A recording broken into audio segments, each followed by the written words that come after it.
We are continuing our series on snack-sized bites of self-care, and this one includes a literal snack.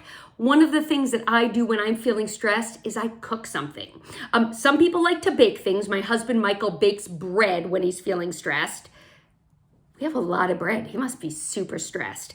For me, it stresses me out to have to follow instructions or directions or measure things. So I'm much more likely to cook, and throwing a whole bunch of ingredients in a pot and then getting something that's amazing for dinner really helps me feel good and productive and relaxed. So bake or cook something that tastes good and smells good. Number 2, pet an animal, but make sure it is an animal that wants to be pet. Otherwise, you will have more stress rather than less stress. And then number 3 is thank someone who has made a positive impact on you in your personal life, in your professional life. And when you thank them, don't just say thank you.